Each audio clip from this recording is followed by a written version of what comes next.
Olá, queridos, tudo bem? Hoje a gente vai ter uma aula um pouco diferente. Hoje não, nas próximas semanas teremos as aulas de uma maneira digital, virtual, né? Dada as devidas circunstâncias. Eu sou a professora Karina, de Biologia. O tema da nossa aula, que vai ser iniciado, são os ciclos biogeoquímicos. Esse conteúdo está disponível no capítulo 2, entre as páginas 60 e 61. Nas aulas anteriores, nós abordamos a respeito da cadeia e das teias alimentares e falamos um pouco também sobre os fluxos de energia. Agora nós vamos entrar no mérito dos ciclos biogeoquímicos. O que ele consiste, quais que são as importâncias, né, destes ciclos e como que a gente interage nesse processo natural. Então, muitas vezes vocês podem se perguntar, né? Aliás, isso é conteúdo do 7º ano, só para vocês relembrarem, tá? Os ciclos biogeoquímicos, o que são e por que eles são tão importantes, né? Então, o ciclo biogeoquímico, ele é dividido entre ciclo da água, do carbono, do nitrogênio e do oxigênio. E nada mais é do que a interação e a troca de materiais entre os fatores bióticos e os fatores abióticos. O que são os fatores abióticos? Os fatores abióticos, como eu já falei, aquela partezinha lá do sufixo, né? A na frente de negação significa aquilo que não há vida. E os fatores bióticos representam os organismos vivos.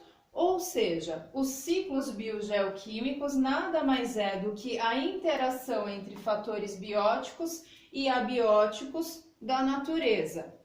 Qual que é a importância? A importância é de fundamental valor. Por quê? Nós, né, por exemplo, seres vivos, não conseguimos existir sem esses ciclos.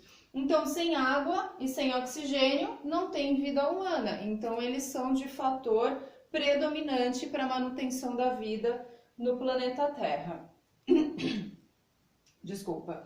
A gente vai falar a respeito do ciclo da água, né? A gente vai abordar cada aula um ciclo e nós iniciaremos com o ciclo da água. Vocês muito provavelmente já fizeram seminário disso, já fizeram mapa mental quando vocês estavam no Fundamental 2, nos anos iniciais do Fundamental 2. E agora a gente relembra esse conteúdo um pouco mais aprofundado no ensino médio.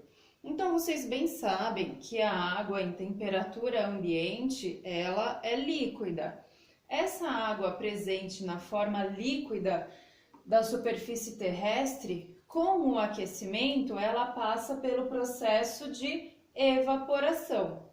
Como na parte de cima, né, quanto mais alto, mais frio é o local, ela, no processo de evaporação, atingindo as camadas mais altas da atmosfera, tem a tendência a se condensar e a formar as nuvens.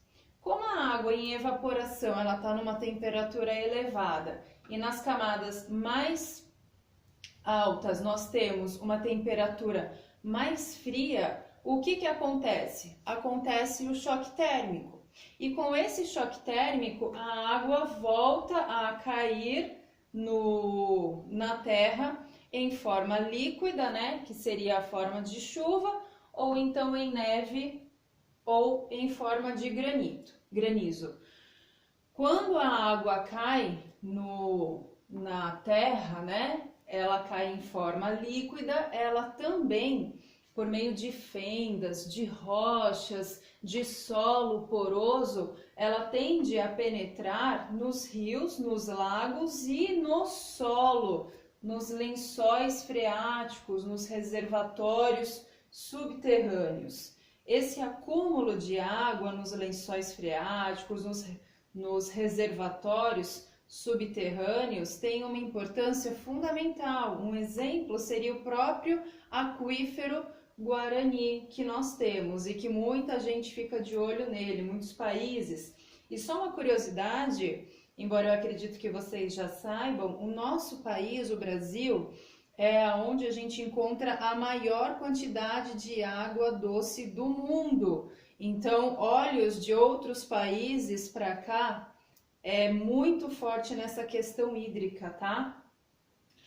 Além disso, os seres vivos, nós, outros animais, vegetais, a gente ingere essa água, né? Então a gente ingere e se a gente ingere, a gente precisa eliminá-la. Nós eliminamos a água que ingerimos por meio da transpiração, o suor, por meio da excreção, que é a urina, por meio das fezes. Nós fazemos esse processo, outros animais fazem esse processo e dessa forma o ciclo ele vai se reiniciando e continuando de forma indeterminada. Indeterminada no sentido de que ele continua até que algo o interrompa. Como que esse processo pode ser interrompido?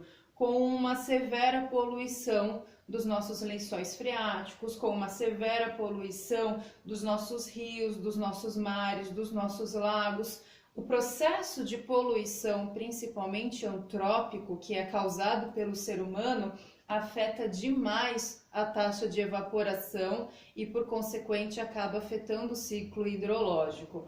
Outra coisa que nós já estudamos logo no início do ano, que afeta muito o ciclo hidrológico, é a respeito do desmatamento, né? Vocês lembram que nós estudamos que o desmatamento da floresta amazônica, ele está tão acentuado que ele impacta diretamente na evaporação das águas que vão ser vindas como forma de chuva na região sul e sudeste do Brasil. Então é isso, uma aula curta, rápida, eu espero que vocês tenham gostado. Na próxima aula nós iniciaremos o estudo com o ciclo do carbono. Se preparem, deem uma lida no material, no livro, para a gente tentar fazer as aulas da maneira mais interativa possível.